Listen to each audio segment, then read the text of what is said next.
goodness. So good to see you all. I'm so happy we got to do this. It's so like weird outside because of the fires, the Canadian fires. I think some of you are in Canada actually. And we're getting it here and it's like the smoky haze that yeah, it's like the quality of light is very disorienting. And I was like I need to be with my writers so I don't feel so weird. It's like sort of dystopian in a way. Anyway, it's so good to see you. Tell me where you are in the world, in the chat. Emmy and I want to know where you're from. I know some of you are from abroad, and I'm sorry it's so late here. I can see Volley is here. Sorry, love, that so many of these are late in the day. It's like such a drag for people who are across the pond. Um, but we had a lot of schedules to work into. But hi. Oh my God. Okay, where are you from? Let's see. Oh, Rebecca, hi. Mexico City. Yeah, it's been nice to have you here. Love Maine, Santa Fe, New Mexico. The UK. Hi, Margaret. Oh my God. So Dara's zooming in from the wildfires in Canada. We're sending you so much love, sweetheart. God, the Gosh. fires. Oh my God. Ontario. Hi, Casey. Oh my God. That's okay. Danielle's calling in from the Bay Area in California. Geisha's Gateless trained teacher. France. Hi, Erin. I'm sorry it's so late, honey. Canada, Laura. Hi, Laura. Oh my God. You guys are, I can't imagine what it's like there. The moon, though, is really beautiful at night. It's kind of this like pink disc. Joanne, New York City. Yes. They say it's like smoking a half a pack of cigarettes, which was like nothing to my 20-year-old self. Croatia. Oh my God. Hey, Mackenzie. Canada. I love. Well, I guess you have nothing else to do but stay inside. So. Ashlyn, Newburyport, Mass. Another one from, oh, Kelly, hi, love. She's coming on retreat this fall. I can't wait to have you there. Frederick, Maryland. Chicago, hi, Carly. Bree, oh, hi, Bree, in Mass and London, Canada, Charlotte, Boulder. You guys are amazing. You're from all over Southern France. Hi, Volley. Boston and Brooklyn. Oh my God.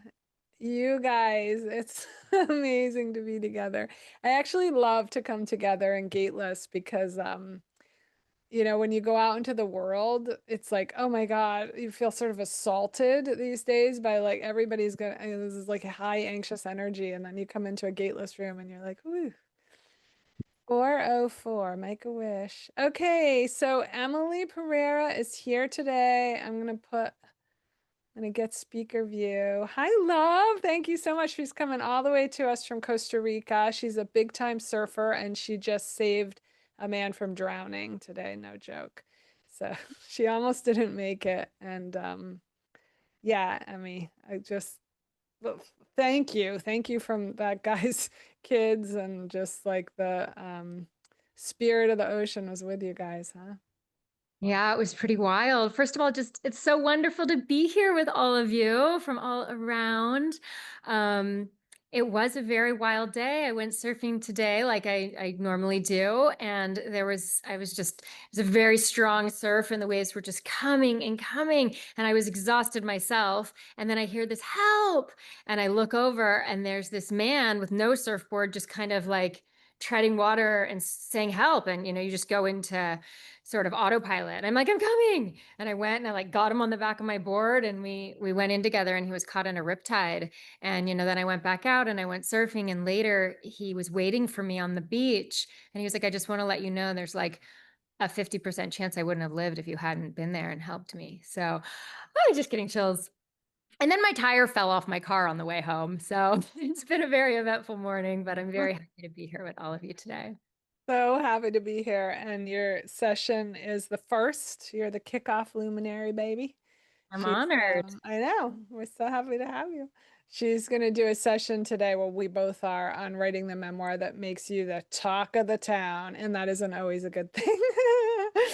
Sometimes you have to write the hard stories and not everyone's happy about it. But it's a fantastic memoir. It's called The Quest. A lot of you have already read it because we talk about it a lot in the Gateless Academy, where Emily's an alum, two-time alum of the Gateless Academy, which is our book building program. And essentially, one of the reasons that I really wanted to have Emmy on first is her ability to be vulnerable on the page. She's been through the fire of having written about people that she knows and telling the truth in terms of her story. Like nothing's mean in the book, as you'll see if you read it. It's just a fantastic, fantastic ride.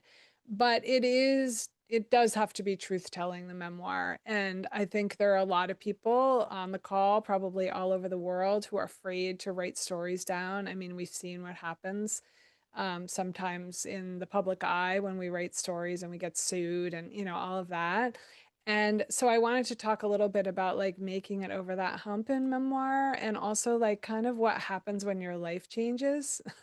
Like Emmy wrote this like incredible love story and now she's like divorced from the guy and so that's an interesting thing. Like how do I kind of tell my readers that I'm on a quest that changes quickly? And I also want to talk to you about really seriously about the inner critic and where it actually comes from and what we need to watch out for in our lives to sort of know how to avoid being creatively blocked for sometimes years. So happy to have you here, sweetheart. Can you actually read a little bit of the quests, like just to for us to get a little sense of your rating? Sure. Do you want to do, are we doing speaker view? Or, Yeah, you're on my speaker view. oh, Are you yeah. Okay, not? perfect. Oh, maybe it's just on my own thing. Got it. Gen Xer here. Okay. Okay. When I come clean to James about this nagging feeling of lack, despite all of the amazing things that are abundant in my life, he chirps, "It doesn't matter if you're a billionaire and own all the tea in China. If you're not a passionate creator, you will never experience the true joy and foreplay of life." If I'd never started working with James, I might have misdiagnosed this feeling as a need for a new spring wardrobe or the desire to knock back half a bottle of Pinot Grigio each night. But it's too late for disguises. I can no longer hide, especially not from myself. Beautiful. Yeah, that's a perfect one. So in the memoir, she's going through this like complete transformation after being kind of an LA it girl. And then she's, in this situation where she meets a spiritual teacher and she starts to come awake. And Emmy, I'm just curious, like, when you started writing the memoir, did you know you were writing a memoir or were you like sort of just having to get the story out? Or what was like, how did you propel yourself forward? It actually really started as an experiment. Am I a creative person? Because I had been living that LA life that I really just got completely caught up in that swirl of thinking all of these things outside of myself were it. And I was chasing those things. And I succeeded in having many of those things for a time. And then when all of that fell away and I found myself crawling in the palace of humility on my hands and knees, I found this spiritual teacher. And this particular spiritual teacher was very tapped into the creative and really spoke about how the creative and the spiritual essentially are, almost like strands of DNA, like, moving each other forward. And you can't really have one without the other. And so I picked up the external pieces of my life again. I kind of had like, I went through this horrendous breakup and lost all my friends and lost my very high style of living. And then I was able to replicate that again pretty quickly. And it was like, okay, well, this isn't it. Like, this isn't it completely. What's missing? I have all of the stuff, that we're told is going to make you happy. And just as that paragraph illustrates, it's just unless we have this life force running through us that is part of the innate human experience, creativity, there's gonna be something that feels like it's missing, like something big is missing. And so my teacher really encouraged me, just write your story. It doesn't matter if you ever show it to anyone, it's going to heal your heart. And so it really began as this experiment, like, am I a creative person? Wow. And when you were writing, like, did it kind of pour? I sort of remember you saying it like poured out of you. Yeah, well, I felt so creatively blocked for a very large part, as far as my recent memory could go back. I was like, I'm not a creative person, thinking like, that's a genetic thing and that gene had skipped me. And my teacher just laughed and was like, creativity is not a genetic thing. It's a natural part of being human. And so um I was like, but I don't know how to start. I don't know where do I go? What do I do? And he was like, you just need to give yourself permission to be the beginner. As a beginner, you're not supposed to know anything, so the beginner can never fail. And so, with that as my mantra, I just sort of decided, it was like my angst was bubbling up so much inside of me that I was like, I'm willing to try anything. So I sat down, I put my hands in front of my heart, and I just said this little mantra that I give myself permission to be the beginner, start at the beginning, tell the truth, and have fun. And I'm still getting heat in my hands doing it again. And I would just pull that into my heart. And I just started. And I was amazed that by suspending judgment, the words just flowed. They flowed freely. Mm. And I had a couple of sentences, and then I had a couple of paragraphs, and then I had like a few pages, and I just couldn't believe it. And I still remember that first week, like having sort of a breakdown and being like, I'm gonna be okay. I'm gonna be okay. Like I felt so good. There was just like this release. And I just knew I was like, okay, this is it. Mhm. Yeah. All And you those things that I've been told is it is not it, and this is it. Yeah, yeah. And then you just like flew because you didn't have any of those critical voices in your head because you weren't even really thinking you were writing a memoir. You're just like, I'm just going to write my story. I'm just going to go, go, go, go, go. Yeah, I actually didn't tell anybody except for my spiritual teacher and my boyfriend at the time. And I did not let myself think about future outcomes. I did not have an agenda to publish it, actually. I just really stayed in that present moment with it. Like, I am just doing this to heal my heart. And because I did it that way, it allowed me to really tell the truth. Hmm. I Yeah. really was able to tell the truth. And um, I mean, there was moments where I was like shaking in shame over like the Mhm. crazy woman that I had become for a time before I found the page. um, and then times when I laughed out loud, about shenanigans from my past that were just really so hilarious. And I can't believe I did some of the things I did. Um, and it was like all of these different parts of the self were being tended to, like parts Mm. that, you know, places in my life that I'd gone through on this trajectory, I had been alone, I had thought at that time. And then here I was now coming back with the older self, the wiser self, and also with the spirit of the word. And, Mhm. and in that way, I was able to take all of these different parts of the self and bring them back into wholeness. And Mhm. I still say, like, my very, very favorite part of the entire book journey was writing the book. It Uh-huh. brought me just such a joy and sense of purpose and satisfaction that I really haven't found in anything else. Yeah. Yeah. That's so interesting that it was writing because then the publishing is like a totally different ball That's how I game. found you, Suzanne. That's how I found Suzanne, is in the publishing, and she became my guiding light for the publishing. So yeah. Yeah, and it was an interesting trajectory with the, and we'll talk about that. With the book itself, I remember as you were going into the publishing journey of like now the book is actually going to come out after all the like, the labyrinth of the publishing industry, which like Emily's agent read her book, loved the book, and then decided like actually I want to be on my own quest. I want to do my own journey. I'm leaving, this sort of life of an office and I'm going. She was like, wait, I want you to sell my book first. Went on a sailing trip around the world. I'm like, can you give Inspired, me one more inspired deal? by your book. like, oh, actually, she could do this. Maybe I could do it too.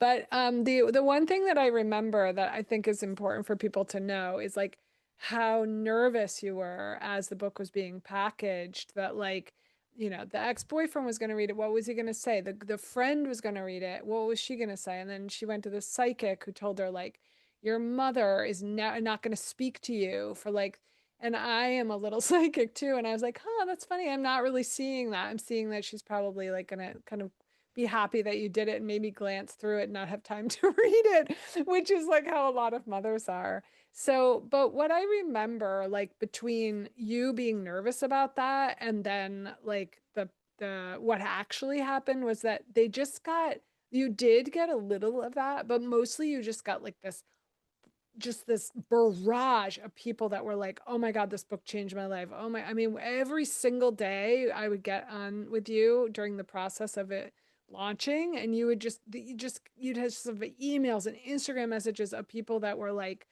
I think and I wonder if it's because you wrote from a place of not being a quote unquote writer.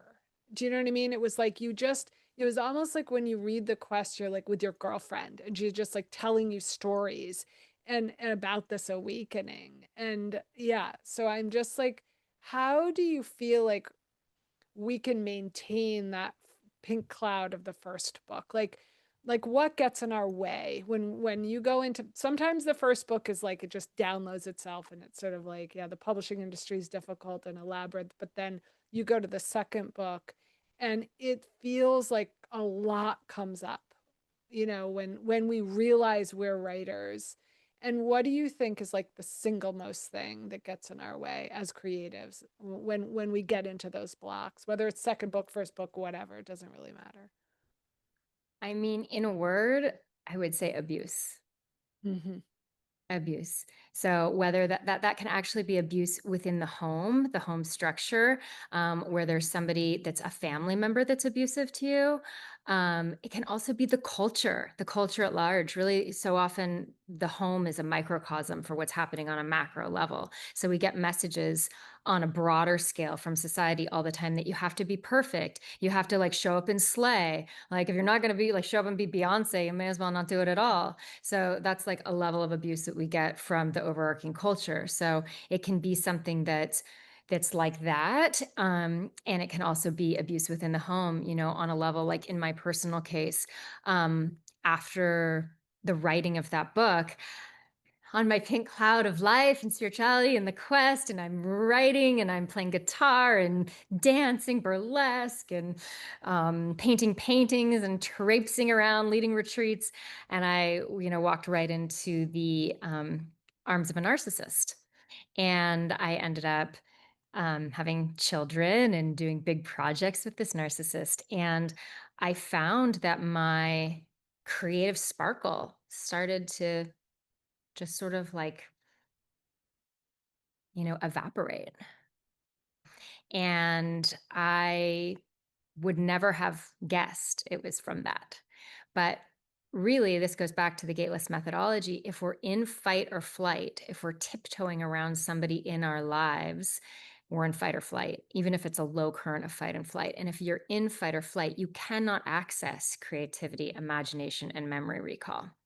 So it can be something that you're not even aware of that's happening. And now I, can put all the pieces of the puzzle of my life together and I look back to my childhood and there was that similar energy within the family home as well. And so I see how I also was in that current of fight or flight. In the book The Quest, for those of you who read it, my teacher talks a lot about perfection and how perfectionism is this block to creativity. But oftentimes there's somebody in our lives that's demanding that perfection of us in some sort of way. And that can be a huge block to the creative process. That's so interesting because too we're seeing like those narcissistic traits on the world stage. So it's like harder and harder for creatives. And Emily and I met 11 years ago, was it? Yeah, like over a decade ago. And she right away trained as a Gateless trained teacher because she recognized Gateless as a methodology that she was kind of already in it. And then it was like, oh, there's a name for this that I'm in that's like no holds barred the creative force comes through. And I think in those 11 years that we've kind of tracked each other through this process, and she's been in the academy twice, and we've led retreats together now that she's a teacher, and this experience of understanding how hard it's gotten for creatives, that it's very much um, we need places like Gateless that is sort of a sanctuary away from that conditioning of abuse and fight or flight that we're inside of. I mean, you rise up in the morning and you see the news and you're already your imagination and your innovation and that sort of daydreamy place that you need to go to create long-term memory and the fictional dreamscape is interrupted. So I think it's really poignant also to just be aware of it, to just be.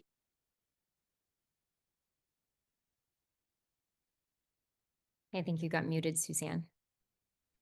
Yeah, I got a knock at my door, so I wanted you to take it away more. Well, no, I wanted to also speak to something that you said just about like being afraid that my mother wasn't going to speak with me and writing about real people in the book. That was a very real fear. I had this recurring nightmare again and again that I was standing in the middle of Times Square on the top of a building with my legs spread open, naked, and there's like 100 people looking straight up in between my legs.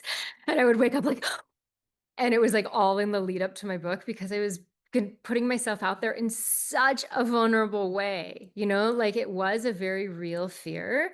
And I took great inspiration from Mary Karr, who you may be familiar with. She's the one who popularized memoir in the 90s, and the way that she writes about her mother. I was so inspired by that because you still loved the mother. You still found her fascinating. You didn't hate her, but you got her. And I really strived for that with my mother because I understand being a woman on this planet is a very complex experience. And it touched me so much when I had somebody come on one of my Mermaid Sisterhood retreats and they were like, I really identified with the mother. Like I was the mother. And I'm getting chills right now. It just made me feel so good that I was able to write a complex character that where you understand the dynamic at play, but you also didn't hate the mother. Yeah, and that goes back to craft, I think, the details. Like I remember us talking about how, your work really shows rather than tells, which is this like major craft point. I mean, you do need to do narrative as well, but that showing of scene, it just allows you to show the scene, not give opinion, not create a villain, just show like what she was wearing and what her hands were doing and how she sat at lunch and what you said and what she said. And then the reader gets the experience of like what they want to feel about it because every reader is projecting their own sort of lens onto the book anyway. And there's not much somebody can do when you're like, I just wrote what happened that day. I was under a blue umbrella and there was like, it was hot and he was standing there with his watch on and his bathing suit without a shirt on and he told me such and such and that's what happened. And then we can decide what we feel about that. So yeah, that's beautiful. Mary Karr is really has one of the best books on memoir that there is. It came out at the same time as another book on the writing process by a really sort of famous writer, and I was like, oh God, this is the difference between like true craft and hot air. You know what I mean? She's just great. And Emmy, I also want to make sure that people know they can ask you questions on the call, but I want to talk just a little bit about the publishing experience because the Quest was born at a time that we weren't quite in this place of like really talking about what it's like to wake up and what it's like to own our creative force and what it's like to separate from status quo. And this is all what the Quest was doing. So you went from the pink cloud into this place of like, is anyone out there? After the agent took off, it was hard. And how did you kind of find your way around that? Like what were some of the like tools and stuff like that that you used when you were not finding the outlet yet for getting it out there published? Yeah. Yeah, the publishing journey was a quest unto itself, and one that I obviously, the higher self, wanted to get all sorts of teachings and learnings that came with that because the book writing itself was with such ease and with such joy. And then I like was spinning around in this labyrinth, like trying to get this message out. And it was like, I have something to say and nobody cares. And I was able to through some grit and perseverance, I had three different book agents. I had that first book agent that initially didn't want to talk to me, and then she saw me giving a talk, and then she came up to me afterwards and said, "I want your book." And then she flew the coop. Then I got Chelsea Handler's agent, and then I got Eckhart Tolle's agent. And so I had these different agents along the way. I could not have done any of it without you, Suzanne. Suzanne is a wealth of knowledge. She was like my navigation vehicle throughout the whole process. But in the end, none of the agents really were able to find that connection. It was like the world wasn't quite ready for the quest yet. I've always been a little bit ahead of my time, which sounds nice, but it's actually really challenging.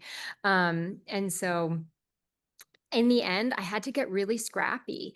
And I ended up connecting with, I did a campaign. I did this campaign where it was like people could support the quest um, before it comes out. And then I was able to show, look, there's interest in this. I have an audience. I have people that want to read this. And then from there, I was able to get my book deal. Yeah, yeah. And that was a really interesting time of understanding how many resources you actually have. Because I think when they tell you that, you're like, I don't have anybody. And then you realize like I can build this audience from the resources that I have is really beautiful experience to be And inside thinking of. outside of the box, like the Mhm. world is rapidly changing and publishing is rapidly changing. And there's so many different options and different ways to go. And that's why I'm so happy that I connected with you, Suzanne, because you just really have your finger on the pulse of the publishing world and everything that's happening. And without your like love and support and guidance, I definitely don't think I don't know if I would have a published book. I don't know. So. Well, it's always such a like incredible experience when you meet somebody that you're like, oh, I know Gateless already. I didn't know it was called that. And then you just went for the ride and we've been really on it together. It's been beautiful, really beautiful. And you guys had a question about what her mom really about what her mom finally said about the book, which is very interesting. You know what's so hilarious? She didn't even read it. She didn't read it, but she supported it. She sent it out to all her friends. She told everyone to buy it. She was so proud of me. But she doesn't, at this point, at this stage of her life, she doesn't have the attention span to sit down and read a book. And vulnerability is like a fire at the door. So it just wasn't her thing. So actually, now I know with the sequel, I can actually even be more liberated in whatever I say. Yeah, I But I mean, just want to speak to that for a second is the first draft of my book was 600 pages, and I had no idea. I just was like, I got a story to tell. This thing wants to come out of me. Just let it go. And I think that that was the most healing thing that I could have possibly done because we do get bogged down and held back by these old stories. It's like they're swirling around inside of us. And so by putting it all on the page, and then later, the first agent, she was like, you need to print this all out. I remember I was going to Africa, and I printed it out. It was like that thick. And I was just striking things that weren't going to go in the actual book. But they were stories that they needed to come out of me. And even though they didn't make it to print, being able to let go of that, just that huge amount of history of the self, and it just allowed me to fly into the next landscape. And that's really the beauty of the liberation of writing. Like it really does, it liberates you from the past and makes space for new stories to take hold in your life. yeah, that's interesting. And during that period where there was uncertainty about after, sort of that agent left and then, the other agents and everything, there was this period where you became a gateless trained facilitator, where you found your passion in terms of leading retreat. Like so much happened during those times. You started on your second book, you already had your kids by the time it had published and didn't have kids at all. I mean, you'd met Monet and you'd had your kids. So it's like, I think those times that we feel like, oh my God, this has to happen now, like maybe other things have to happen too. Like, why would you ever have sort of reached out and kind of followed this trajectory if it happened right away. You know what I mean? So it feels like sometimes it's like when you look back, you're like, oh, all right, I know why that all had to happen. Yes, of course. I mean, at the time, I was so impatient and didn't understand. And I was like, why would a book come to me so easily if this wasn't meant to be out in the world? But then, yes, in that period, there was a gestation that happened. And um, what that also allowed me to do was I had already grown out of the self that was in the book by the time the book was published. And so it was much easier to think of her as the narrator, as we refer to in Gateless terminology, and to be okay with it. Wasn't so personal anymore. It was sort of like I'm giving this as an offering out into the world. And it wasn't as scary, actually, because I had already grown into a couple more iterations of the self by the time the book was Mm. published.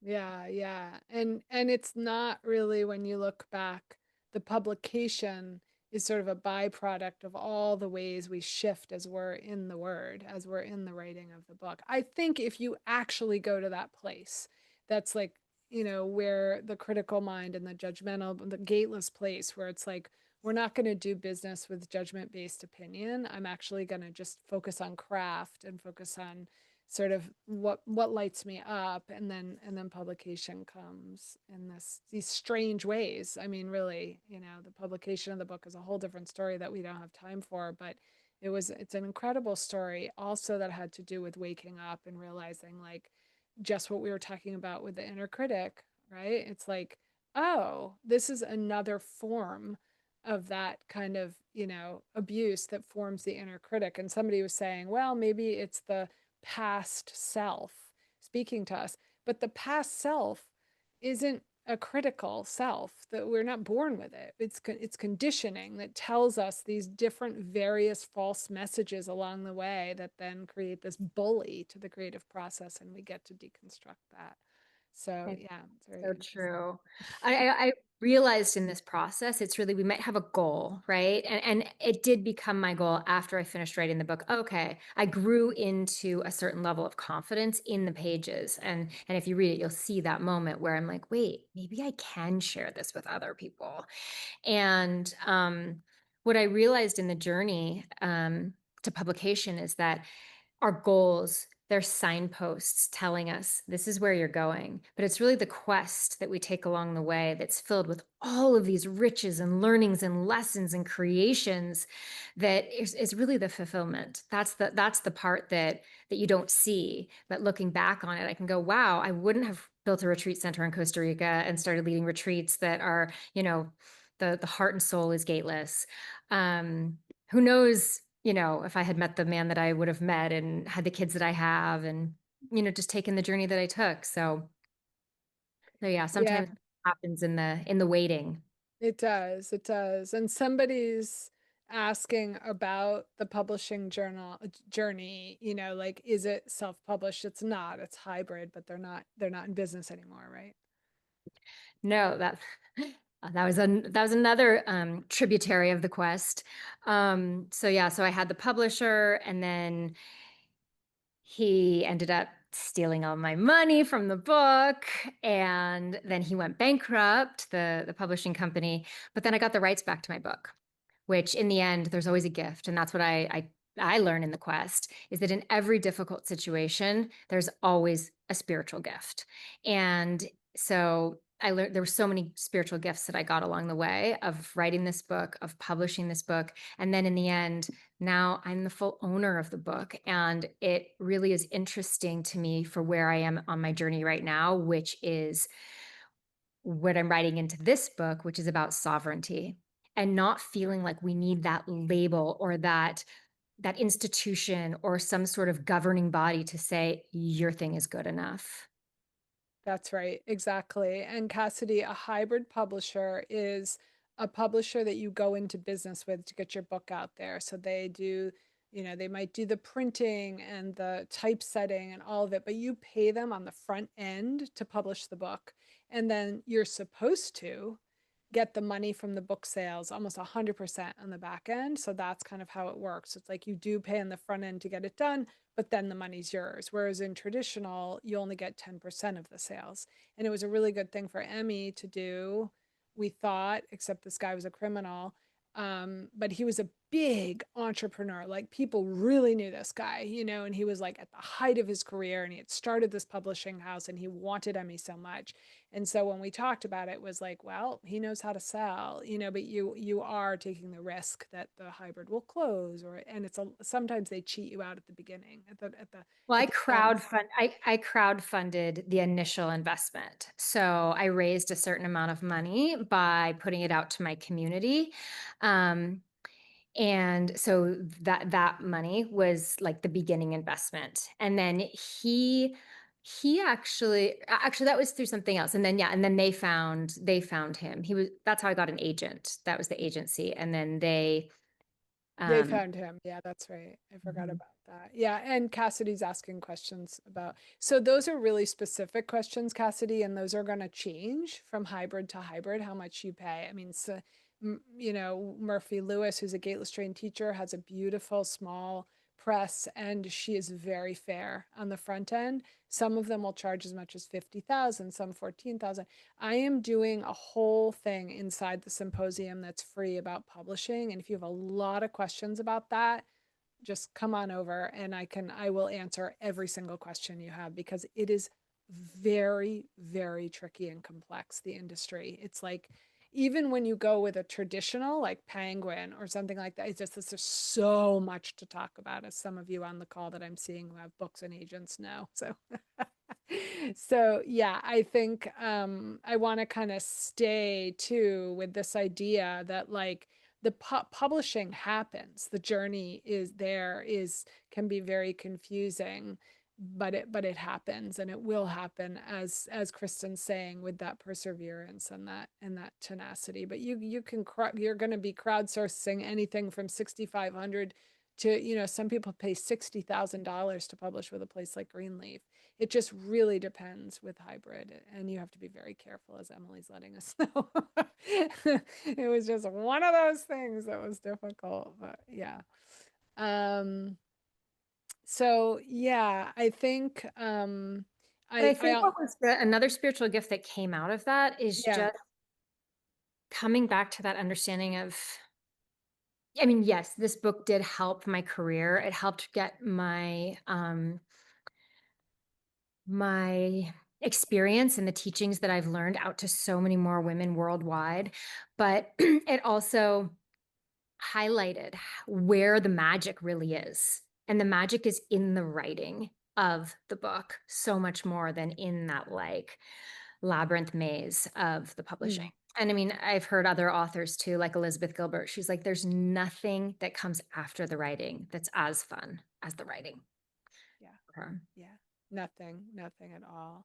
And I think it's interesting that you didn't know you were writing a book for publication, because sometimes people are thinking about publication before the book because they've never been taught that in order to write a page turning book, you actually have to get, like, a lot of people are taught, oh, you have to write the proposal before the book, and it's like, oh my God, but there's something this that people, the writers who have been in the academy know, like there's something ecstatic about getting on that page and being in communion with something that's greater than the self, that wants to come through and help you tell your story, and suddenly it's surprising you and you're moving into scene and it's like a movie, and you're crying and then you're cracking up and you can't stop thinking about it, and like that is going to get translated to your reader, right?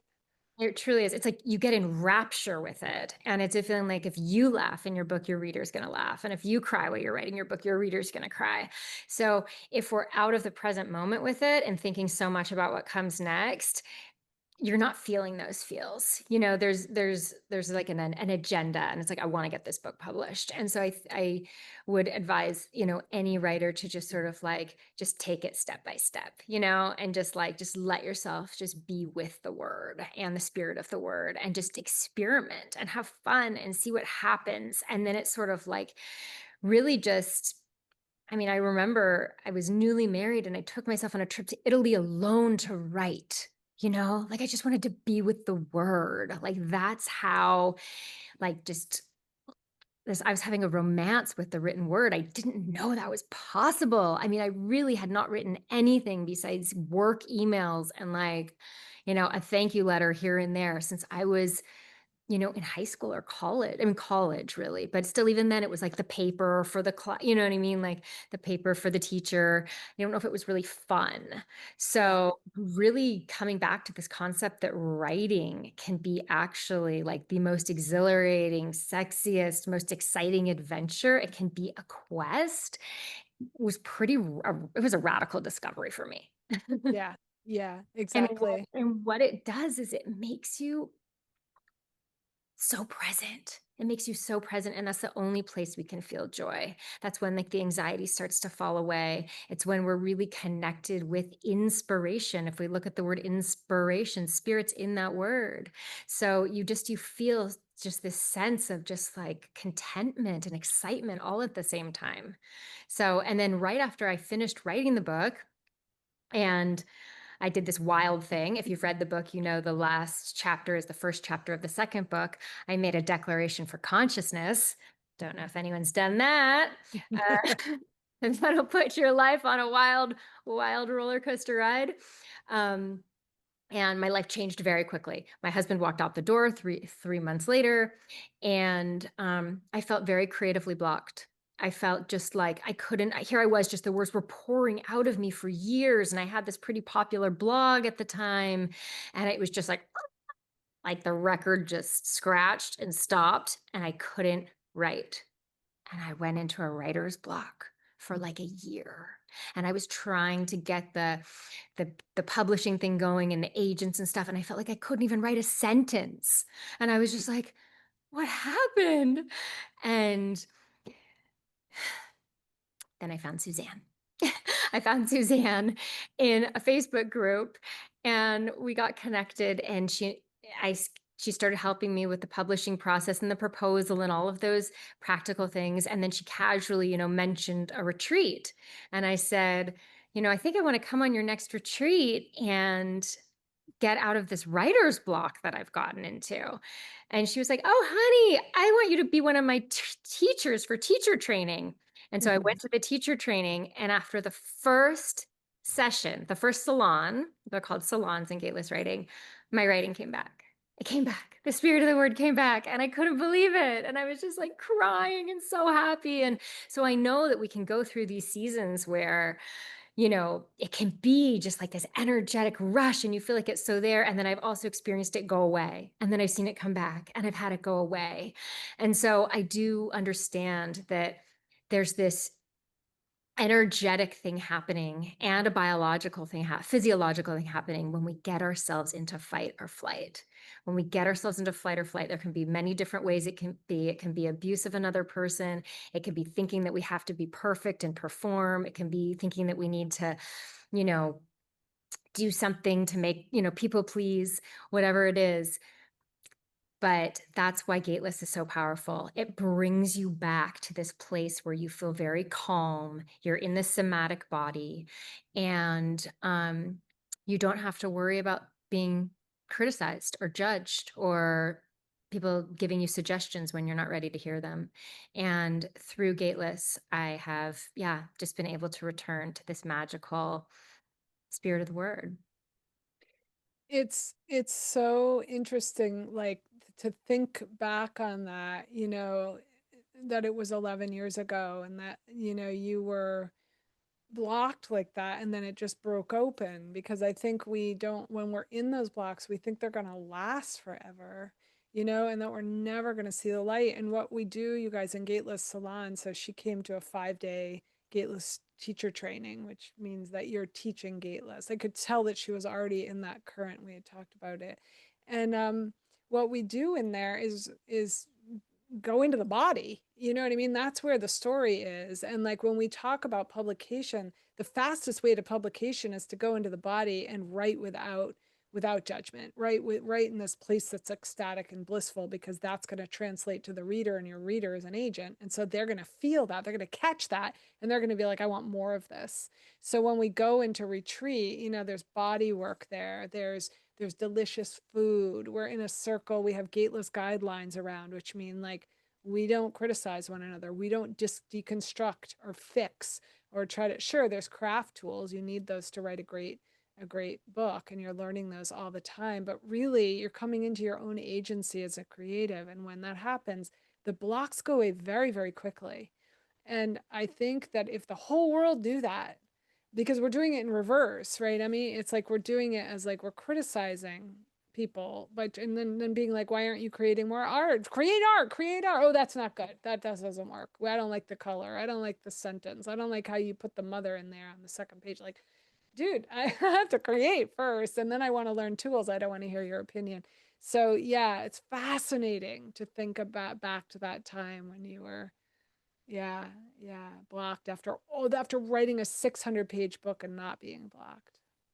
Yeah, and now, with more space and time, I can look back at it and see, oh my gosh, I was in so much fight or flight. And so that's why getting in the container with, and many of you have been in the gateless container before, some of you haven't. Um, you just there's just a feeling in there. It's just a different feeling, and it's mind blowing how the words flow. I mean, people are like, I think I wrote a poem in college once, and then it's like they write 3 books. So I mean, I've seen so many incredible things over the past 11 years of being a gateless trained teacher, and just on the retreats and in the online containers, and it's nothing short of amazing. I mean, there really is nothing like writing, like this gateless writing method in the world. There just isn't. It's pretty incredible to watch people, yeah, and create in this way. And the thing is that if we could just all get into that, then the journey, the publication journey also isn't as bad, because Gateless also teaches how to ride that wave, right? Um, yeah. So tell me, you guys, a little bit about what you need for your writing journey. I mean, I know you're on the writing journey now. And Emily and I have seen it all, because Emily runs memoir courses. I run the academy. I run it for a long time. And everyone that we see go through these two courses are, they're it's just like a stick of dynamite to the creative. And but in that process, it's not always easy. Like you guys who are alums, you know what it's like to get into this block and then have to be sort of nudged out of it. And just very, very much we want to be there for you wherever you are in the process. If you could give us questions or okay, so Kimberly Owens, this is a great question actually. What was your disciplined process to actually sit down and write, aside from just going to Italy, which we can't all do? Um, what I did, I will say, I feel like it was a great luxury at that time, now that I have 2 young children and multiple businesses. But at the time, I had a corporate job that was a little bit on cruise control. And so I was able to wake up in the morning, and I disciplined myself to say, I'm not going to check my email. This was social media was just kind of starting, like I mean, it was already around. Um, Actually, first boyfriend in the quest started MySpace, PS. But it was starting to be like a thing, people would check their social media every day. So I wouldn't allow myself to go onto technology um, in the morning. I would wake up Mm. and I would go to the same place in my house, and I made like a little like creative space in my house on my red couch, and I would go to the same place every day. And I would say my little mantra that I said at the beginning, and I then would go to the page. And I think there is really something special if you cannot go on your technology when you wake up in the morning and go to the page. There's some connection still to the other realms that you've just been in the dream state, at least for me. And I would just try to. I didn't even need to try. That's the thing. When you get caught up with spirit and the spirit of the word, you just want to do it, right? Like passion passion really is your greatest accountability partner. So I would write, and then I would need to take a break, and I'd take my dog for a walk, and I would like walk up in the hills around my house, and I would listen to music, and I would just get these downloads about like, oh, that'd be a cool way to connect those chapters. Oh, this goes before that. And it was just, it's all being written in the subconscious already. And so it's really like making space, inviting the spirit of the word, giving yourself that little mantra, like, I give myself permission to be the beginner. Like, being the beginner is like the flag of liberation. I'm still the beginner. I'm just the beginner in everything, because once we start getting into being the expert, right? It's like there's not a lot of room to like flow and make mistakes. And that's when the work gets really interesting, when you're just exploring and trying, and I want to see if this works. And I edited that book like 35 times. Every single chapter I went over like 35 times. And I could still go back through it and re-edit it again. It's just like every time you go back, you find more that you can do. And it just feels so satisfying. It feels like you're just like, oh, this like the puzzle's just coming more together and more together. And so there is something, it's like a devotion, when you go back to the page again and again, the words are like, she's waiting for us, and then they just come easily. Yeah, that's beautiful. There's some really beautiful questions here, and I want to get to them all. Colleen is saying, and this is very, very common. My mom doesn't want me to use old family stories in my book because feelings could get hurt. My aunt said, quote, somebody is going to have to die before you print this, referring to what she just revealed to me about family. But I'm fictionalizing them. Most of the people I base my stories on have died anyway. I'm not sure how to handle this. I totally understand. I mean, you're brave to tell them in the first place. I kept everything a total secret. And then, like a month before it was about to be published, I said, oh, by the way, I'm publishing a book. And so I think fiction, within the fiction sphere, with different names and fiction, I mean, nobody's going to know. You can say to your family, you are the only people that would ever know. Nobody else would know this has anything to do with you. It's a fiction book. But I think that's a very valid concern. And I think the less people that you share your projects with until they're finished, they get to really stay yours. And that's why the gateless containers are so special. We go so deep and meet each other on the page in such a vulnerable way. And obviously what happens in gateless stays in gateless. We don't share it with anybody else. And there's an evolution that happens with you. You're going to grow into a different person as you're writing this book. And I didn't have the confidence in the first 200 pages to publish this book. But by the time I got to like page 500, I was like, I'm going to publish this book.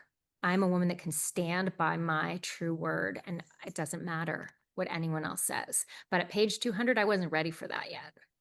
So it's just really going back to that theme of like, be here now, and just like let the stories that want to come out to the page. And then you're going to get clarity. You're going to get clarity about the way that the book can be shaped. There is some stuff that I edited out after I wrote it. It was even more revealing, believe it or not.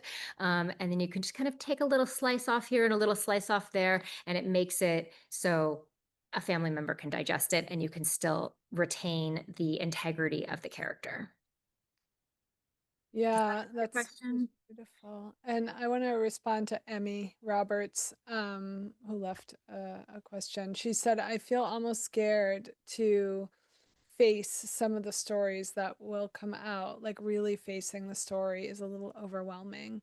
I feel the creative energy and deep urge to get it out of my mind and out of my body. Is this normal?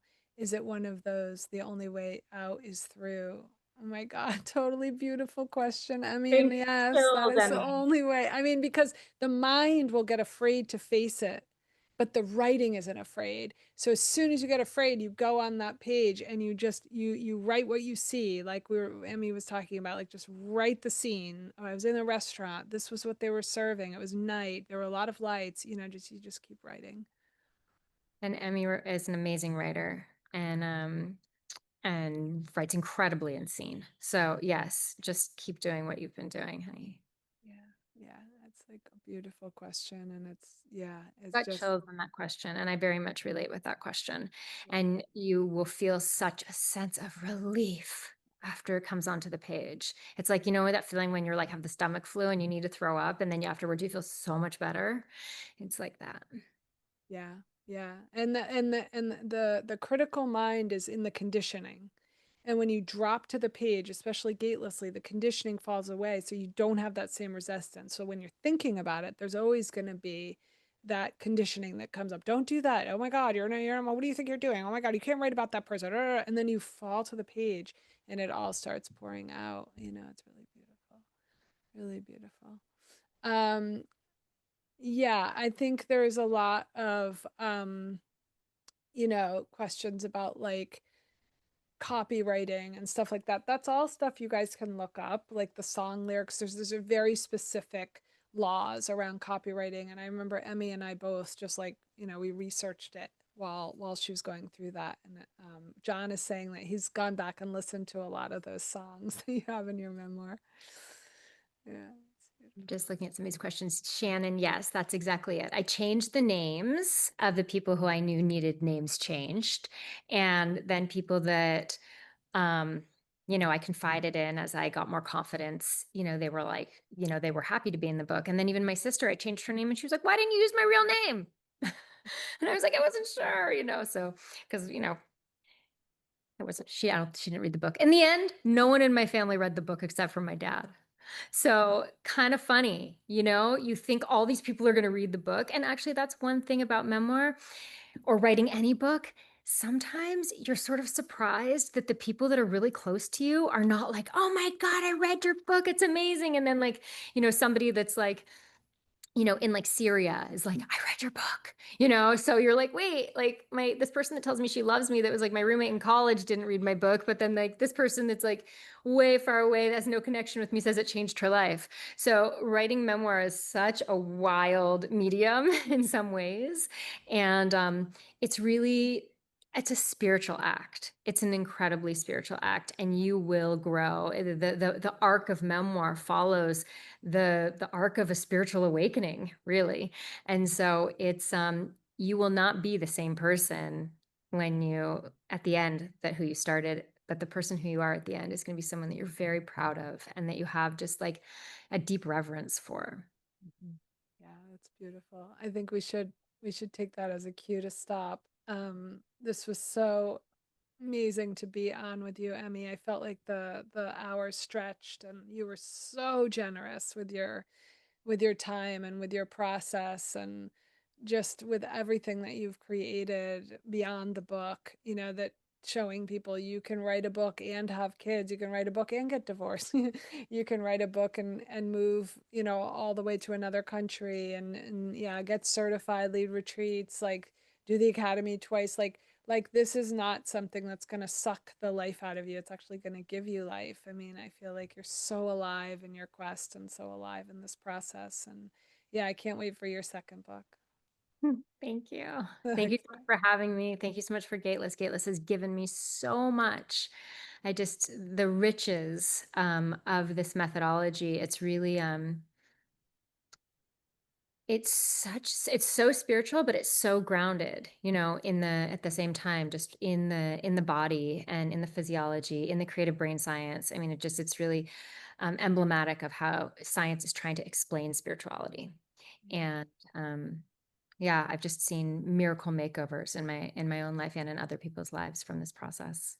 Well, thank you so much, sweetheart. And to all of you who are looking for Everybody for being links, here, for your we will, questions, for your presence. If you have yeah, any further questions, feel free to reach out to me. yeah. I am very much cheerleading you on your book journey. There's nothing like it. There's nothing like it changes your life, and we'll send you out all those links. But get in touch if you still have questions. I know we only have an hour, so it's hard to get to them all. You can get Emily's book online, right, Emmy? Yeah, my book's online on Amazon, Amazon.com, and all proceeds come to me, not to the publisher that done them all. It's it's changed now. Yeah, but you guys, thank you for showing up. It takes a lot to take an hour out of your day, and you were so active in the chat. And yeah, we're just cheering you on 150,000%. So love you, Emmy. Mwah, mwah. We'll send you guys the replay in case you didn't catch it all. Thank Bye. you. Love you. Bye. See you guys next week for the next symposium with Laura. Love you.